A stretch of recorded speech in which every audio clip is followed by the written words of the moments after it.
تو question answer کا session ہے. کوئی کسی کا کوئی ٹاپک سے ریلیٹڈ کوشچن ہے تو ون میوٹ کر لے اپنے آپ کو, ڈاکٹر صاحب سے کوشچن کر لے. اور جب یہ ٹاپک سے کوشچن ختم ہو جائیں گے تو پھر انشاءاللہ ہم اس کو اوپن کریں گے کہ کوئی بھی کوشچن آپ کر سکتے ہیں. جی آپ ہیں مسیح الدین بھائی.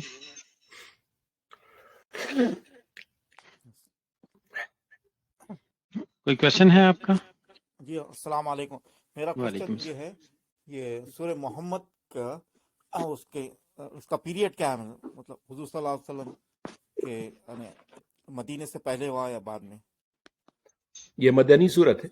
مدنی صورت ہے. پس منظر یعنی دوسرے الفاظ میں اگر آپ اس کو یوں کہیں کہ اس کی حیثیت یہ ہے کہ مکے میں تو نبی کریم صلی اللہ علیہ وسلم صرف انفرادی طور پر دعوت دے رہے تھے, ہے نا, اور دوسری بات یہ کہ صرف عقائد کی اور چند اخلاق کی باتوں کی دعوت دے رہے تھے. مدینے میں آنے کے بعد پھر آپ نے دو کام کیے نا, ایک تو اجتماعیت پیدا کی مسلمانوں میں اور ایک حکومت کا تصور وہاں سے دھیرے دھیرے بننا شروع ہوا, اور دوسرا یہ تھا کہ دین کی تمام جتنی درجے ہیں, جتنے مطلب یہ زندگی کے حصے ہیں, ان سب کی تعلیمات آنا شروع ہوئیں. تو اس لحاظ سے سورہ محمد مدینے میں اترنے کا مطلب یہ ہوا کہ وہ محمد صلی اللہ علیہ وسلم کی وہ زندگی سیرت کی جس میں آپ کی اسلامی تعلیمات کے اندر پوری زندگی کے احکام اترنے لگے تھے اور اس کو نافذ کرنا بھی شروع کر دیا تھا. اللہ خیر. مجھے بھائی میرا بھی سوال ہے. جی آپ. جی ندوی صاحب السلام علیکم, اور سب بھائی جی السلام علیکم. تو سوال یہ ہے جو آج آپ نے ماشاءاللہ بہت عمدہ جو ہے وہ تفصیل سے سمجھایا, جزاک اللہ خیر. تو اس میں یہ ہے کہ آج کی صورتحال پر ہم دیکھیں ان آیتوں کو تو ظاہر ہے ہم یہ دیکھتے ہیں کہ افغانستان کے مسلمانوں نے فتح حاصل کر لی الحمدللہ. 45 جو ہیں وہ جو ہیں ملک کی فوجیں وہاں آئیں اور اللہ کی مدد و نصرت ان کو حاصل ہوئی اور ان کو شکست ہو گئی. مگر ان کے لیے دنیا میں سینہ دوبھر کر رہے ہیں مختلف ہیلے بہانوں سے. اب سوال یہ ہے کہ ایز اے مسلم ہم لوگوں کی ذمہ داریاں کیا ہیں, نمبر 1. نمبر دوسرا سوال یہ ہے میرا کہ آج کے جو مودی حکومت ہے ہندوستان میں اور مسلمانوں پر جو زندگی تنگ کی ہوئی ہے, ان حالات میں ہندوستان کے مسلمانوں کے لیے کیا راستہ ہے, یا ہم جو باہر بیٹھے ہیں وہ ان کے لیے کس طرح, وہ آپ نے جیسے فرمایا کہ اصل بات یہ ہے کہ ہم نبی صلی اللہ علیہ وسلم کی نصرت کریں. تو نصرت نبی صلی اللہ علیہ وسلم کا مطلب یہ ہے کہ دین کی نصرت کریں, مسلمانوں کی نصرت کریں. تو اس پر اگر آپ روشنی ڈالیں. 2 سوال میرے ہیں. جزاک اللہ. جی ظاہر ہے کہ آپ نے جو سوالات اٹھائے وہ اصل میں نے ان کی طرف اسی معنی میں اشارہ کیا تھا کہ سورہ محمد کو ہم بطور ایک سورت کے پڑھیں تو بہت سی صورتیں قرآن کی ہم پڑھ لیتے ہیں, اس کے کچھ احکام کو ذہن سے گزر جاتے ہیں, لیکن جو بنیادی طور پر مسئلہ ہے غلبہ دین کا اور اللہ تعالیٰ کے دین کے لیے کھڑے ہونے کا, اور جس کام کو نبی کریم صلی اللہ علیہ وسلم نے بہت ہی مکمل طور پر انجام دیا, اسی لیے قرآن نے کہا کہ الیوم اکملت لکم دینکم واتممت علیکم نعمتی, ہم نے تو آج دین بھی مکمل کر دیا اور اپنی نعمت جو تھی وہ بھی تمہارے اوپر مکمل کر دی. تو اس میں جو یعنی جو صورتحال بن رہی ہے وہ یہ ہے کہ ہمارے اس وقت اصل میں ہم 2 حصوں میں تقسیم ہو گئے ہیں. ایک حصہ ہے امت مسلمہ, اور امت مسلمہ کے الگ الگ وجود ہیں, کہیں پر وہ مسلمان اکثریت کے علاقے میں ہے, کہیں پر وہ اقلیتوں کی حالت میں ہے, کہیں پر اس کے کچھ اپنے ذاتی طور پر اپنے ایسے جھگڑوں سے لڑائی جھگڑوں سے الجھی ہوئی ہے, معاشی طور پر کہیں پر بہت کمزور ہے. لیکن اس کے باوجود مسلم امت کا تو اپنے اگر آپ دیکھیں گے تو دنیا میں آپ کہیں بھی چلے جائیں, کسی بھی ملک میں چلے جائیں, کمزور سے کمزور ملک میں چلے جائیں, لیکن وہاں کے مسلمانوں کا جذبہ جو ہے وہ تقریباً آپ کو ایک جیسا ملے گا. یعنی وہ یقیناً مظلوم کے ساتھ کھڑے ہوں گے اور وہ ظالم کے خلاف ہوں گے, اور وہ اسلام کے لیے اور نبی کریم کی حرمت کے لیے, مسلمانوں کی حرمت کے لیے ان کے جذبات تو ہوں گے. لیکن دوسرا مسئلہ یہ ہے کہ جو ظاہر ہے کہ یہ جذبات عوام کے ہیں اور ان کی اصل ترجمانی تو حکمراں کرتے ہیں, اور حکمرانی نام ہے یعنی سیاسی طاقت کا بھی, عسکری طاقت کا بھی, اور اس کے ساتھ ساتھ یعنی ڈپلومیسی کا بھی, اور اس کے ساتھ ساتھ اتحاد کا, یعنی مسلمان ملکوں کا آپس میں اتحاد ہو, پھر اس کے بعد ان کی عسکری طاقت مضبوط ہو, معاشی طور پر بھی وہ مضبوط ہوں، پھر سیاسی طور پر ان کے اندر جو ان کی سیاست ہو وہ دنیا داری کی نہ ہو بلکہ دنیا چلانے کی ہو، دنیا چلانے کے ساتھ ساتھ دین کو غالب کرنے کی ہو۔ تو ہمارے جتنے حکمراں ہیں، جتنے بھی حکمراں ہیں، یعنی اس کو تھوڑا سا ریشیو تھوڑا سا کم بیش کر دیجئے، کسی کے ہاں غلبہ دین کا کوئی شوق نہیں ہے، اسے قطعاً شوق نہیں ہے، نعرے کی حد تک، تقریر کی حد تک، اور ایک آدھ جملے بازی کے طور پر تو ہے، لیکن عملی زندگی میں اس کا ایک لفظ بھی ایسا نہیں ہے جو یہ ثابت کرے کہ وہ کسی موقع پر دین کی غیرت اس پہ آ گئی۔ یعنی جس بات کو علامہ اقبال نے وہ کیا تھا کہ وہ جو آیا تھا کابل سے ایک بادشاہ، اور جب اس نے مطلب ایک لوٹا تھا مسلمان حاکم کا اور اس کی مطلب اس کو، تو اس نے شہزادیوں سے کہا ناچو میرے آگے، نچوایا تھا اس نے، اور وہ عورتیں لڑکیاں جو شہزادیاں جنہوں نے کسی مرد نے ان کو دیکھا نہیں تھا وہ ناچتی رہیں، اور اس نے اپنی تلوار اٹھا کے طرح ایک طرف رکھ دی تھی۔ تو اس کے بعد وہ تھوڑی دیر کے بعد وہ اٹھا اور ایسا لگا جیسے سو رہا ہے، وہ اٹھا اور اس نے کہا کہ غیرت نام تھا جس کا گئی تیمور لنگ سے، خاندان تیمور سے غیرت چلی گئی۔ اس نے کہا میں ہی سمجھ رہا تھا کہ جہرے میں لیٹ گیا ہوں اور تلوار میری الگ رکھی ہے، تم میں کوئی ایسی غیرت مند لڑکی ہوگی جو آ کے مجھے مار دے گی، قتل کر دے گی، لیکن معلوم ہوا کہ غیرت چلی گئی۔ تو ہمارے ہاں جس چیز کو ہم غیرت کہتے ہیں، اسلام کے لیے حمیت، یعنی میں آپ کو مثال دوں کہ معتصم باللہ ایک بادشاہ ہے جو مامون کے بعد ہوا تھا، متوکل کے بعد اور متوکل سے پہلے، تو وہ شراب وراب پیتا تھا، یعنی اس کا دربار بڑا سجا رہتا تھا۔ اس کو ایک آدمی آیا باہر سے، روم سے ہوتا ہوا آیا، اس نے کہا صاحب میں روم کے بازار میں چل جا رہا تھا تو وہاں پر ایک رومی تاجر نے ایک مسلمان لڑکی کے ایسے کیا کہ کپڑے میں کوئی چیز اٹکا دی، تو اس کی آبائی جو تھی اتر گئی، اور اس کے لوگوں نے خوب تالیاں بجائیں، مزے لیے، یعنی اس کی مطلب یہ کہ ذرا سی بے حرمتی کر کے۔ تو اس نے کہا کہ صاحب میں آپ کو صرف یہ بات پہنچانے آیا ہوں کہ اس عورت نے ایک بات کہی کہ اے معتصم تم کہاں ہو؟ تو یہ کہتے ہیں کہ معتصم نے یہ لفظ سنا اور شراب کا پیالہ اس میں ہاتھ میں تھا، اس نے توڑ دیا اس کو، اس نے کہا خدا کی قسم میں تیری مدد کروں گا۔ فوج تیار کی، وہاں پہنچا اور اس آدمی کو گرفتار کیا، اور اس عورت کو بلا کے کہا کہ اب تمہیں جو بدلہ لینا ہے اس سے لے لو۔ تو ہمارا جو گیا گزرا زمانہ، اس کو ہم بہت بڑا خراب زمانہ کہتے ہیں، بادشاہتوں کا بڑے تھے، لیکن ان میں کم سے کم غیرت پھر بھی تھی۔ آج تو ہمارے غیرت نام کی کوئی چیز ہی نہیں ہے۔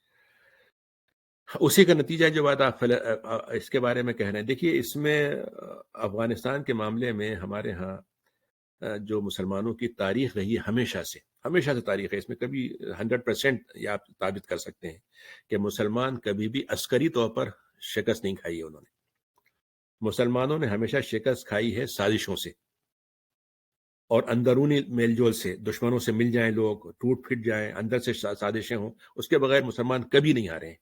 یہ تاریخ کا ایک سبق ہے جو آپ کو کہیں بھی آپ چلے جائیے آپ کو ملے گا، اور اس کی سب سے زندہ مثال افغانستان ہے۔ پہلا افغانستان کا جہاد جو تھا اس میں ایک موقع پر پاکستان شریک تھا، سعودی عرب کا دولت شریک تھی، اور امریکہ بعد میں آ گیا تھا اپنے مقصد کے لیے، لیکن اس نے اپنے آپ کو ہائی جیک بھی کر لیا، اس نے کہا کہ میں نے سب کچھ کروایا، بہرحال شریک تھے سب۔ یہ والے جو سیکنڈ فیز آیا ہے اس میں زیرو مدد ہے باہر کی، کسی ملک کی کوئی مدد نہیں، اور وہ صرف اپنے اندرونی ذرائع سے جو کوئی بھی ان کے وسائل تھے اس کے ذریعے سے وہ جیتے ہیں۔ یہاں تک تو وہ جیت گئے، لیکن ملک چلانا اور حکومت چلانا یہ فوجی کام سے مختلف ہوتا ہے۔ پہلے دور میں بھی یہ کمزوری ہوئی تھی کہ مجاہدین جیت گئے تھے، لیکن حکومت چلانے میں ان میں آپس میں لڑائیاں ہو گئی تھیں۔ یہ صورتحال پھر بن رہی ہے۔ تو اس کو مثلا میں اپنی زبان میں اگر کہوں تو میں یہ کہتا ہوں کہ نبی کریم صلی اللہ علیہ وسلم نے جو کام مدینے میں پہنچ کے کیا تھا وہ یہ تھا کہ مہاجر اور انصاری کی دوستی کروائی تھی، بھائی چارہ۔ تو دوسرے الفاظ میں ہجرت اور نصرت دونوں جب ملیں گے تب جا کے صحیح معنوں میں مسلمانوں کی کامیابی ہوگی۔ اور قرآن مجید نے ایک بات کہی ہے سورۃ اس کے اندر انفال میں کہ ان الذین آمنوا والذین ہاجروا وجاہدوا باموالہم وانفسہم فی سبیل اللہ اولئک بعضهم اولیاء بعض، کہ وہ لوگ جو ایمان لائے ہیں اور جو لوگ مطلب ہجرت بھی کر کے آگے اسلامی اس میں آگے ہیں، وہ سب ایک دوسرے کے بھائی ہیں، سگے ہیں، وہ ہیں۔ والذین آمنوا ولم یہاجروا، جو ابھی ایمان لائے ہجرت نہیں کرتے ہیں وہ بھی ہیں، لیکن جب تک وہ تمہاری ہجرت کر کے نہ جائے دوستی ان کے ساتھ تم نبھاؤ گے، اسلام کی مدد ان کو دو گے، لیکن وہ ولی نہیں بنیں گے۔ تو کہنے کا میرا مطلب یہ ہے کہ اس وقت جو صورتحال ہے وہ یہ ہے کہ ہمارے پاس افغانستان میں ہجرت تو بن گئی لیکن نصرت نہیں بن رہی ہے، اور ظاہر ہے کہ نصرت کا آج کی زبان میں آپ ترجمہ کریں گے کہ مسلمان ملک بھی اس کو تسلیم نہیں کر رہے ہیں۔ یعنی آپ مجھے یہ بتائیے کہ دنیا میں جتنے ملک ہیں، سعودی عرب ہے، سعودی حکومت نے کون سے اقوام متحدہ کے ذریعے سے حکومت قائم کی تھی اپنی؟ انہوں نے 1938 میں قبضہ کر لیا تھا اور حکومت آج آپ مان رہے ہیں ان کی. 1917 میں لینن نے قبضہ کر لیا تھا، آپ نے اس کی حکومت کو مان لیا ہے جی. اس کے بعد مطلب چائنا میں مطلب یہ کہ انہوں نے چائنیز حکومت نے ماؤ زے تنگ نے قبضہ کر لیا، آپ نے ان کی حکومت مان لی. تو اگر آپ قبضہ کرنے کو یہ کہتے ہیں کہ صاحب قبضہ جمہوری طور سے ہونا چاہیے، تو آپ نے تو اس سے پہلے بہت سے اصول مانے ہوئے ہیں. تو سوال یہ کہ آپ کیوں نہیں مان رہے؟ اس میں دو باتیں ہیں. ایک بات تو یہ ہے کہ اسلام سے نفرت ہے انہیں، اور دوسرا یہ کہ چونکہ انہوں نے شکست دی ہے تو شکست کا ان کو بدلہ لینا ہے کہ اب ان کو جہاں پہ جنگ میں ہرا نہیں سکے وہ باہر ہرائیں گے انہیں، اور معاشی طور پر ہرائیں گے. تو یہ چیز تو ہو رہی ہے. اور حقیقت یہ ہے کہ آپ اندازہ کیجئے کہ اس وقت خلیج کے ممالک جن کی دولت اللہ تعالیٰ نے ان کو فری میں دی تھی، یعنی کسی قسم کی ان کو اسکل نہیں چاہیے تھی، کوئی ان کے پاس MBA کی ڈگری نہیں چاہیے تھی، ان کو پیٹرول مل گیا تھا. اس پیٹرول کو وہ یہودیوں کی خدمت میں صرف کر رہے ہیں، گانے والوں میں صرف کر رہے ہیں، لیکن ان کے پاس اتنی توفیق نہیں ہے کہ وہ 2-4 ملین 10 ملین 20 ملین غریب قوم کو دے دیں. تو یہ نصرت نہیں آ رہی ہے. تو اللہ تعالیٰ کے یہاں ہجرت اور نصرت کا موازنہ جب تک نہیں بنے گا، آپس میں توازن اور ایک کمپلیشن نہیں بنے گا، تو وہ کمزوری رہے گی. اب یہ کہ اللہ تعالیٰ ان کو اپنی مدد سے کیسے سروائیو کرے گا، یہ الگ مسئلہ ہے. لیکن امت کی تاریخ ہمیں یہی بتاتی ہے کہ اندلس میں آپ دیکھ لیجئے، اندلس کے زمانے میں عثمانی حکومت بہت مضبوط حکومت تھی. اس وقت مراکش میں کچھ نہ کچھ حکومت موجود تھی، لیکن انہوں نے اندلس میں کسی کو بچانے کی کوشش نہیں کی. جبکہ اس سے پہلے طارق بن زیاد گئے تھے. طارق بن زیاد کے بعد آپ دیکھیے کہ اس میں تاشفین گئے اور انہوں نے اندلس کو بچایا تھا. ہندوستان میں 2-3 دفعہ زوال آیا، کابل سے باقاعدہ لوگ ابدالی آئے، دوسرے لوگ آئے جنہوں نے وہ کیا. تو کہنے کا مطلب یہ ہے کہ یہ چیز ہماری جو کمزوری ہے، تو امت مسلمہ تو اپنی جگہ پر اس سلسلے میں یکسو ہے، لیکن حکمراں قطعاً یکسو نہیں ہے. اور دو وجہ سے، ایک تو یہ کہ وہ مروب ہیں دوسری طاقتوں سے، اور دوسرے قطعاً وہ اسلام کے بارے میں سنجیدہ نہیں ہے. اور آپ دیکھیے نا، مطلب یہ پاکستان ایک وزیر ہے، وہ کہتا ہے کہ وہ پاکستان اسلام کے لیے بنے ہی نہیں تھا. وہ تو مطلب یہ کہ ہم خالی اس لیے بنے تھے کہ یہاں پر ہم اچھے عہدے لیں گے، اچھے پلاٹ خریدیں گے، اور مطلب ایک مزے کریں گے، اس لیے ہم تھے. ہندوؤں کا وہاں پر تجارت چلے گی، ہمارے یہاں تجارت چلے گی، اور ہمارے ہندو بھائیوں سے دوستی بھی رہے گی، گانے والے ہمارے آئیں گے، ان کی اجازت بخشیں گے ہم. یعنی پاکستان میں مطلب یہ کہ آپ کا کوئی عالم دین مر جائے، کوئی بہت بڑا آدمی مر جائے، کس کا ذکر ہوتا ہے؟ یعنی عبد القدیر خان کے ساتھ کیا کیا ہے پاکستان نے بطور حکومت کے، بطور عوام کے چھوڑ دیجیے آپ سے. تو کہنے کا مطلب یہ ہے کہ ہم دین کو، اگر دین کی نصرت نہیں کریں گے تو یہ تو کمزوری ہوئی، لیکن ہم تو اس پر دین کو رسوا کرنے میں لگے ہوئے ہیں. تو اللہ تعالیٰ نے کہا کہ ان تنصر اللہ ینصرکم، اگر تم اللہ کی مدد کرو گے تو ہم تمہاری مدد کریں گے. تو اللہ تعالیٰ تو اپنے قانون کو بدلنے کو تیار نہیں کسی کے لیے بھی، خالی دعاؤں سے بھی نہیں کرے گا اور نہ خواہشوں سے کرے گا. اس طریقے سے ہندوستان میں یہ ہو رہا ہے. ہندوستان میں دو باتیں تو ثابت ہو گئیں. ایک بات تو یہ ثابت ہو گئی کہ 75 سال کوشش کی انہوں نے حکومت میں آنے کی، اور وہ آ بھی گئے حکومت میں، اور انہوں نے ایک بڑی تعداد کو اپنے ہاتھ میں لے لیا. لیکن یہ ثابت ہو گیا کہ ہندو مذہب میں ایک ذرہ بھی خیر کا نہیں ہے. وہ سوائے شر پسندی کے، سوائے نفرت پھیلانے کے، سوائے ہندوؤں کو آپس میں لڑوانے کے، مسلمانوں کو نفرت کا نشانہ بنانے کے، اور دنیا میں جو بھی طاقتیں ان کے پاس میسر ہیں دولت کی اور اس کی، اس کو صرف مطلب یہ کہ توڑ پھوڑ کے لیے اور مذہب کو بھی اس کے لیے استعمال کر رہے ہیں. یہ ثابت ہو گیا. اور یہ کلائمیکس ہے ان کا، میرے نزدیک یہ کلائمیکس ہے. RSS نے جو 75 سال کوشش کی تھی، یہ اپنے انجام کو اب پہنچنے کے لیے تیار ہے. کبھی بھی یہ ان کا ڈاؤن فال ہوگا. لیکن دوسری چیز جو اسی کے ساتھ ثابت ہوئی ہے وہ یہ کہ مسلمانوں نے جو کچھ قربانی دی تھی آزادی سے لے کے 1857 سے لے کے آج تک، اس کا کوئی ان کو مطلب یہ کہ وہ تو اعتراف بھی نہیں ہوتا اب تو، بلکہ الٹا الزام لگتا ہے. اور آج بھی یہی ہو رہا ہے. لیکن آپ یہ دیکھیے کہ اس میں 2-4 مسلمان نکل جائیں، کچھ مسلمانوں میں کمزوری آ جائے، کچھ اپنا اسلام بدل لیں، کچھ اپنے اسلام سے شرمائیں. یعنی ہمارے ایسے بہت سے لوگ اس وقت ہیں، آپ فلم ایکٹروں کے اسلام کو پڑھیں تو پتہ چلے گا کہ ضرورت کیا ہے کہ خدا کو مانو، بھائی مندر میں بھی چلے جاؤ، فلاں بھی کام کر لو، سب ٹھیک ہے، کوئی مسئلہ نہیں. لیکن ایک عمومی طور پر سارے مسلمان بری ہو جائیں اسلام سے اور کہیں بھائی ہم اسلام سے باز آئے، آج ہم اسلام کو چھوڑتے ہیں، یہ چیز جو ہے وہ مطلب یہ ہے کہ ایک مسلمان میں بھی نہیں پائی گئی. کمزور سے کمزور ہمارے مسلمان، ایک سبزی فروش، وہ مر گیا لیکن اپنے آپ کو اس نے یہ نہیں کہا کہ میں تمہارا کلمہ پڑھوں گا یا تمہاری بات کہوں گا. تو یہ چیز تو ثابت ہو گئی ہے اور اس کے ذریعے سے ہوگا. لیکن اب پھر وہی ہے کہ ہندوستان کی مدد کرنے کے لیے دوسرے ملک، مسلم ملک تیار کیوں نہیں ہے؟ اس لیے کہ ان کے مفادات ہیں، اس لیے کہ ان کے پاس بڑے بڑے مطلب ان سے تجارتی عہدے ہیں، اور وہ سمجھتے ہیں کہ بھائی پاکستان کے مقابلے میں ہندوستان سے فائدہ اٹھاؤ زیادہ مفید ہوگا. تو جب آپ کہتے ہیں کہ مطلب کفر سے بھی دوستی اور اسلام سے بھی دوستی دونوں ساتھ تو نہیں چل سکتی. جزاک اللہ خیر. کوئی اور کوشچن ہے کسی کا؟ یہ اسی کویشچن کی جو آپ نے کہا کہ عثمانی اس وقت بہت مضبوط تھے اور انہوں نے مدد نہیں کی. میں نے ایکچولی یہ کویشچن پہلے پوچھا تھا کسی اور ٹیچر سے, تو انہوں نے یہ کہا تھا کہ ان کے اپنے اندر کے اس وقت اتنے مطلب وہ تھے حالات کشیدہ کہ وہ اس وقت جا نہیں سکتے تھے. تو کویشچن میرا یہ ہے کہ اگر آپ کا اپنا ملک اندر سے کمزور ہے اور آپ کے برابر کہیں ایسا کوئی مسئلہ ہو رہا ہے, تو اس وقت کیا ذمہ داری بنتی ہے کہ وہ کود پڑیں اس میں, یا یہ کہ پہلے اپنے ملک کو بچائیں؟ حضرت ابو بکر رضی اللہ عنہ اسلام کو میرے خیال سے ہم سے بہتر سمجھتے تھے. تو جب وہ حضرت اسامہ بن زید کا لشکر آپ نے بھیجا تھا رومیوں سے لڑنے کے لیے, اور مدینے کے باہر اس کا قیام تھا, اتنے میں آپ کا انتقال ہو گیا, تو لوگوں نے کہا کہ اس لشکر کو واپس بلا لیجیے. مدینے میں اندرونی طور پر حالات اتنے خراب ہیں کہ منافقین اور دوسرے لوگ حملہ کر سکتے ہیں, تو اس کو لشکر کو اندر بلا لیجیے. تو آپ نے فرمایا کہ خدا کی قسم اگر کتے میری ہڈیاں کھا جائیں, بوٹیاں چوس کاٹ لیں, تب بھی میں اللہ کے رسول کے لشکر کو جو آپ نے تیار کیا میں واپس نہیں لاؤں گا. ایک تو مثال یہ ہے. دوسری مثال میں آپ کو بتاؤں کہ غوری کے بارے میں آتا ہے, غوری کا یا کسی اس کے بادشاہ کے, ہندوستان کے بادشاہ کے بارے میں آتا ہے کہ وہ ایک عورت اس کے پاس آئی اور اس نے کہا کہ میرا ایک بیٹا تھا اور وہ کہیں سفر میں تھا اور دور دراز علاقہ ہے, لیکن وہاں پر ڈاکوؤں نے اس کو پکڑ لیا اور وہ چھوڑ نہیں رہے اس کو, اور آپ کچھ کریے اس کے.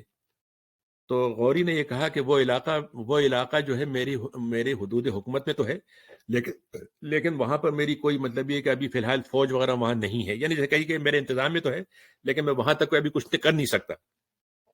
تو اس عورت نے ایک جملہ کہا تھا, اس نے کہا کہ اگر تمہیں اس قدر شوق ہے حکومت پہ, علاقے پہ قبضہ کرنے کا, اور چلا نہیں سکتے تو قبضہ کیوں کرتے ہو؟ صرف یہ جملہ اس کا سننا تھا, اس نے کہا کہ بالکل صحیح کہتی ہو. اس نے فوراً بھیجا آدمیوں کو, وہاں سے قبضے سے چھڑا کے لے آیا. کہنے کا مطلب یہ ہے کہ اصل بات جو ہوتی ہے وہ ہوتا ہے آپ اس بات پہ طے کریں کہ ہم مصلحتوں میں جئیں گے اور اپنے مادی طریقے پہ کریں گے, یا اللہ تعالیٰ کے مدد پر ہم ایک کام کر گزریں گے.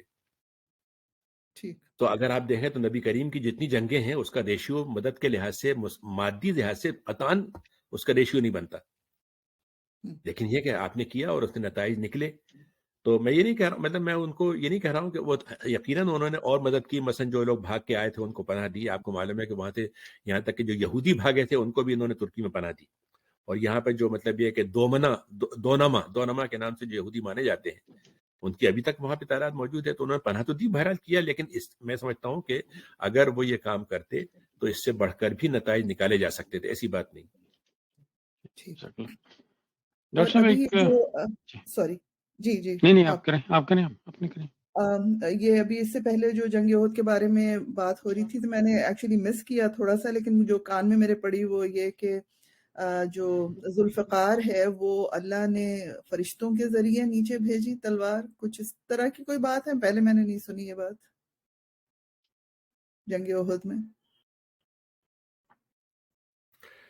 پتہ نہیں, مجھے تو نہیں معلوم, لیکن یہ ذوالفقار ایک وہ تھی تلوار تھی جو نبی کریم صلی اللہ علیہ وسلم کی تھی, انہوں نے حضرت علی کو دی تھی, تو وہ اسی کے نام سے مشہور ہے. ذوالفقار اصل میں اس کو فقرہ والی فقر کہتے ہیں. اصل میں اس کا ہوتا کیا تھا, ایک طرف اس کی دھار تھی اور دوسری طرف اس کے جیسے آری کے دانتے ہوتے ہیں اس طرح کی تھی وہ, تو اس لیے اس کو ذوالفقار کہتے ہیں. بس یہ ہے, اور اس کے علاوہ باقی اور پتہ نہیں معلوم اس کے بارے میں. تو وہ آسمان سے تو فرشتوں کے ساتھ تو نہیں اتری. اب مطلب یہ ہے کہ فرشتے اس سے بھی آ بھی جائے نہیں آ جائے فرق کچھ نہیں پڑتا. اصل مسئلہ یہ ہے کہ اللہ تعالیٰ نے اس کے ذریعے سے حضرت علی کو جو مقام دیا وہ ہے سب سے زیادہ اہم چیز. تو ڈاکٹر صاحب آپ نے وہ جو یہ سورہ مبارکہ میں جو آپ نے کہا کہ نزل علی محمد, تو آپ صلی اللہ علیہ وسلم پر تو دونوں چیزیں وحی ہوتی تھی, قرآن بھی وحی ہوتا تھا اور قرآن کی خود آیت ہے کہ آپ صلی اللہ علیہ وسلم اپنی طرف سے کچھ نہیں کہتے. تو کیا یہ جو لوگ اس کے حدیث کا انکار کرنے والے ہیں, یہ سنت کا انکار کرنے والے ہیں, ان کے لیے یہ آیت دلالت نہیں کرتی کہ مکمل طور پر یعنی کوئی آدمی اگر حدیث کا انکار کرتا ہے تو بنیادی طور پر قرآن کا انکار کرتا ہے. یعنی جس کو ہم منکر حدیث کہتے ہیں اصلاً وہ منکر قرآن ہے. صحیح, کیونکہ یہ آیت تو کہہ رہی ہے کہ جو بھی نبی پر جی رویل کیا جائے اس کو جو ہے وہ اس کو مانو. صحیح. اچھا, ایک اور کوشچن ہے ڈاکٹر صاحب, یہ آج تھوڑا سا جنگی ماحول آپ نے بنایا ہوا ہے, تو ہمارے یہاں ماحول ہی ہے تو خالی، اس سے آگے کچھ نہیں ہے، آپ ماحول تک رکھیں بس۔ جیسے مطلب ہمارے یہاں ایک یہ آتا ہے کہ جی یہ آرچری کرنا اور گھڑ سواری جو ہے یہ سنت ہے، تو کیا یہ فی نفس ہی آرچی اور گھڑ سواری ہی ہے، یا یہ جو اس دور کے ہتھیار ہوں گے ان پر، ان کے ساتھ دلالت کرتا ہے؟ دیکھیے قرآن مجید کبھی کبھی ایسا ہوتا ہے کہ جو حدیث کے الفاظ ہوتے ہیں اس میں ایسا ہوتا ہے کہ جیسے اس کے اندر کسی چیز کی تخصیص کر دی جاتی ہے، یعنی متعین کر کے بتاتے ہیں، لیکن جو قرآن کے الفاظ ہوتے ہیں وہ زیادہ عام ہوتے ہیں، تو ہم پھر عام کو، جب آپ کے زمانے کے خاص کو لے لیں گے، اس میں جب آپ کے زمانے کا دور تھا، لیکن وہ قرآن کا عام جو ہے دوسری چیزوں پہ اپلائی ہوگا جو اس وقت خاص نہیں تھے۔ تو قرآن میں کیا کہا ہے؟ اعدوا لہم ما استطعتم من قوہ، تم تیاری رکھو اپنے لیے قوت کے ذریعوں سے، جو بھی پاور، سورس آف پاور ہے اس کو استعمال کرو۔ اب اس وقت سورس آف پاور جو تھا تلوار تھی، تیر تھا، جو بھی چیزیں ہیں، مثلا آج کے زمانے میں سورس پاور جو ہوگا وہ آپ اس کو فائرنگ پاور کہہ لیجئے، اس کو آپ لانچ کہہ لیجئے، جو بھی کہہ لیجئے۔ تو قرآن کا لفظ جو ہے وہ کور کرے گا ساری چیزوں کو جو اس زمانے میں ایگزسٹ کرتی تھیں یا جو ہمارے زمانے میں ایگزسٹ کرتی ہیں، وہ سب اس میں آئیں گی۔ مطلب میں اگر گھوڑا رکھ لوں اور صبح اس پہ تھوڑی سی واک کر لوں تو سنت پوری ہو جائے گی، اور گھر کے کونے میں تیر کمان رکھ لوں تو یہ بھی میں سنت کا ثواب ملے گا مجھے؟ بالکل ثواب ملے گا، لیکن میدان جنگ میں جانے کی ضرورت نہیں ہوگی اس کے ساتھ۔ اچھا، وہ نیٹ پریکٹس کے بس لیے۔ صرف مطلب کسی وہ جو ہوتا ہے ریس کورس وغیرہ میں کہیں پہ گھوڑے کو دوڑا لیجیے گا بس۔ صحیح صحیح۔ کوئی اور ہے کسی کا کویشچن؟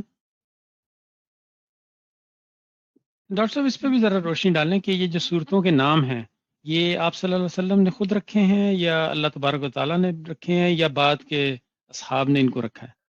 مطلب زیادہ تر نام تو آپ ہی نے رکھے ہیں، لیکن ایسا بھی ہو سکتا ہے کہ کسی نام کو قرآن مجید کے کسی اور اس آیت کی صورت کی مناسبت سے لوگوں نے پکارنا شروع کیا اور وہ ہو گیا، لیکن وہ زیادہ تر اگر ہے بھی تو صحابہ کے زمانے میں ہی ہے۔ صحیح۔ میرا ٹاپک سے ان ریلیٹڈ ایک کویسچن ہے، جب یہ ختم کریں گے تو پھر میں انشاءاللہ کر لوں گی۔ جی جی آپ کریں، ہم انشاءاللہ 3 بجے کوشش کریں گے کہ پروگرام کو وائنڈ اپ کر دیں۔ ٹھیک، آپ کریں، 5 منٹ ہے۔ ڈاکٹر صاحب وہ جو میں نے آپ کو وہ خاتون کا لیٹر بھیجا تھا، اس کے بعد ایک اور ان کا سوال آ گیا تھا اس کی کنٹینیویشن میں، کہ ان کی والدہ نے زندگی میں یہ کہا تھا کہ میرے بعد اس کو ڈسٹریبیوٹ کر لینا، تو میرے بعد کے جو فقرہ ہے کہنے کا، تو پھر وہ وراثت میں آ جائے گا یا پھر بھی وہ زندگی میں ہی دینا شمار ہوگا؟ دیکھیے اصل میں بات یہ ہے کہ آپ نے جو مجھے بھیجا ہے اس میں آپ 2 باتیں میں کہہ سکتا ہوں، وہ والدہ یا تو کنفیوز ہیں، ورنہ ان کے اصل میں 2 اسٹیٹمنٹ ہیں۔ ایک اسٹیٹمنٹ یہ ہے کہ میرے بعد استعمال کرنا، یہ ہے نا ان کا، جی میرے بعد ڈسٹریبیوٹ، لیکن دوسرا اسٹیٹمنٹ اور بھی ہے اس میں، آپ نے تو غور نہیں کیا، وہ کہہ رہی ہیں کہ چونکہ تم کو حصہ نہیں ملا اس لیے میں دے رہی ہوں۔ جی تو اب سوال یہ ہے کہ ہم اس میں سے کس کو لیں؟ تو گویا میں نے اپنے طور پر یہ بات سمجھی کہ اس میں جو حالات انہوں نے پیدا کیے ہیں اس کے لحاظ سے زیادہ مصلحت والا دوسرا جملہ ہے ان کا، بس اس لیے یہ بات میں نے کہی، ورنہ ان کا جملہ اگر ایک تنہا وہ ہوتا تو بات ان کی صحیح تھی۔ ٹھیک ہے، تو مطلب بس وہ چونکہ ان کے ساتھ ناانصافی ہوئی ہے، اس جملے کو آپ جی ہاں، نے، تو انہوں نے گویا کہ علت بیان کی نا اس کی، وہاں پر ان کے کیوں ایسا کر رہی ہیں، ٹھیک ہے، یہ میں تو نے وہ زیادہ ایکچولی مضبوط ہو، وہ زیادہ مضبوط ہو گئی وہ چیز، اس کا پھر موت سے کوئی تعلق نہیں ہے۔ ٹھیک ہے، لیکن یہ جو یہی وراثت والی چیزیں ہوتی ہیں، اس میں اکثر لوگ یہ کام کرتے ہیں کہ مطلب فلانی چیز ہے یہ میں نے دینی ہے، لیکن جب تک میں زندہ ہوں گی تو میں یوز کروں گی یا یوز کروں گا، اور پھر میرے بعد اس کا یہ کام کر لینا، یا مطلب اللہ کی راہ میں خرچ کر دینا یا سم تھنگ لائک دیٹ، تو وہ پھر کیا وصیت میں آ جاتی ہے چیز؟ جی ہاں، وہ تو وصیت میں ہی آئی۔ تو پھر وہی ہے کہ 1/3 سے زیادہ نہیں ہو سکتا پھر؟ جی ہاں، وہ ٹچ نہیں ہو سکتی اور وہ رسا میں نہیں ہو سکتی۔ ٹھیک، تھینک یو۔ جزاک اللہ خیر۔ کوئی اور ہے کسی کا کویشچن؟ اگر نہیں ہے تو اس کو پروگرام کو ہم وائنڈ اپ کرتے ہیں۔ ڈاکٹر صاحب ایک میرا چھوٹا سا کویشچن یہ ہے کہ یہ جو قرآن پاک کے اندر جو انبیاء کا تذکرہ ہے، آپ نے بیچ میں شروع میں جو سٹارٹ بھی کیا تھا، انبیاء سے سٹارٹ کیا تھا، تو یہ تو زیادہ تر ہیں مڈل ایسٹ کے، نارتھ افریقہ کے انبیاء۔ تو اس زمانے میں تو یورپ بھی تھا، رشیا بھی تھا، چائنا بھی تھا، منگول بھی تھے، انڈیا بھی تھا، تو یہاں پر بھی تو انبیاء ہوں گے نا، 1,25,000 ہیں۔ ان کے بارے میں آپ صلی اللہ علیہ وسلم نے کبھی کوئی رہنمائی فرمائی کہ کس طرح ان کو آئیڈینٹیفائی کیا جائے کہ یہ ٹھیک اللہ کے انبیاء تھے اور کس طریقے سے ان کے آخری نبی کون ہوں گے، کیا ان کے بارے میں اس میں جو بنیادی اصول قرآن نے بتایا ہے وہ بالکل سمپل ہے. اس نے کہا کہ وَلِكُلِّ قَوْمٍ ہَادٍ، ہر قوم میں ایک ہدایت دینے والا ہم نے بھیجا ہے. تو ایک تو یہ فنڈامنٹل ہو گیا، ٹھیک ہے. دوسرا قوم کے بارے میں اللہ تعالیٰ نے کہا کہ اے نبی ہم نے آپ کے بہت سے انبیاء کا تذکرہ کیا، بہت سو کا نہیں کیا. لم نقصص علیک، کہ ہم نے ایسے بھی ہیں جو انبیاء کا تذکرہ نہیں کر رہے. تو اس کا مطلب جو آپ نے نام کی لیے ہیں وہ صرف مخصوص طور پر لیے ہیں، لیکن جو عمومی طور پر قاعدہ ہے وہ یہ کہ ہر جگہ پہ کوئی نہ کوئی نبی آیا تھا. لیکن یہ جو آپ نے نام لیے ہیں یہ بنیادی طور پر عربوں کے ماحول کے لحاظ سے ہیں، کہ عربوں کے آس پاس جو لوگ جن کو وہ جانتے تھے قوموں کو، اور جن کے تعلقات ان سے تھے اور کچھ نہ کچھ گزر بسر ان کی ہوتی تھی، ان کا تذکرہ اس میں آیا ہے، ان قوموں کا. اس لحاظ سے گویا عربوں کی ضرورت کے لحاظ سے یہ انبیاء کے نام آئے ہیں. باقی یہ کہ قرآن مجید کے لحاظ سے جو بات کہی گئی ہے کہ ہم نے ہر امت میں، اچھا امت کا مطلب اور قوم کا مطلب یہ ہوتا ہے کہ مثلا فرض کیجئے کہ میں مثال دوں کہ بھائی مطلب یہ پٹھان ہے، کہ بھائی اوریجن ان کا افغان ہے، تو افغان میں نبی آ گیا مثلا فرض کیجئے، تو اب اس کے بعد وہ افغان 10 ملکوں میں جا کے آباد ہو گئے، تو وہ سب اسی نبی کے ماتحت ہوں گے مثلا. تو ایسا ہو سکتا ہے. اور اسی لیے اگر دیکھا جائے تو یہ بات بالکل مانی جاتی ہے کہ یقیناً ہندوستان میں بھی کوئی نبی آیا ہوگا، اور یقیناً جو آبادیاں تھیں بدھزم کے بارے میں بعض لوگ کہتے ہیں کہ ان کا اصل تعلق توحید سے تھا. ہندوؤں کے بعض مذاہب کی تعلیمات جو ہیں اس میں خدا کی تعلیمات موجود ہے، بلکہ نبی کریم کی بشارت اس سے موجود ہے. تو اس لحاظ سے تو اندازہ ہوتا ہے کہ چیزیں ہیں، لیکن چونکہ قرآن مجید نے ان کا تذکرہ نہیں کیا تو اس لیے ہم اس کو یعنی بائی نیم ہم ان کو نہیں مطلب متعین کرتے. ہم مثلا جیسے ہندوستان آج کل ہمارے ہاں بعض لوگوں کو تھوڑا سا شوق ہو گیا ہے کچھ تھوڑا سا اسلام کے بارے میں وسعت قلبی دکھانے کے لیے کہ اسلام جو ہے دوسرے مذاہب کے ساتھ اور زیادہ تھوڑا سا اپروچ بڑھا لے. تو بعض لوگوں نے کہا کہ بھائی ہندو بھی اہل کتاب ہو سکتے ہیں، جیسے مطلب یہ ہے کہ یہ ہیں، تو ہو سکتے ہیں نہیں ہو سکتے، یہ میرے اور آپ کے طے کرنے سے تو ہوگا نہیں. ظاہر ہے کہ اللہ تعالیٰ نے طے کیا ہے کہ بھائی ہم نے اہل کتاب میں صرف 2 اہل کتاب کو مانتے ہیں، یہودیوں کو اور عیسائیوں کو. حالانکہ اہل کتاب میں اس وقت ہو سکتا ہے پارسی بھی رہے ہوں گے، مجوسی تو زندہ تھے. خود قرآن نے سابئین کا تذکرہ کیا ہے، اپنی کتاب میں ذکر کیا ہے، لیکن اللہ نے ان کو اہل کتاب میں شمار نہیں کیا. تو اب سوال یہ کہ ہمیں کیا شوق ہوا ہے کہ ہم لسٹ اپنی بڑھاتے جائیں. چلے صحیح، جزاک اللہ خیر. ٹھیک ہے جی، بہت شکریہ ڈاکٹر صاحب، آپ نے ٹائم دیا، آپ سب لوگوں نے پارٹیسپیٹ کیا. انشاءاللہ اگلے سنڈے کو ملاقات ہوگی، اور اسی سورہ محمد کو انشاءاللہ جاری رکھیں گے. کویشچن آنسرز بھی ہوں گے اور ہمارا کوئی یوتھ اسپیکر بھی ہوگا انشاءاللہ. السلام علیکم. وعلیکم السلام ورحمۃ اللہ وبرکاتہ.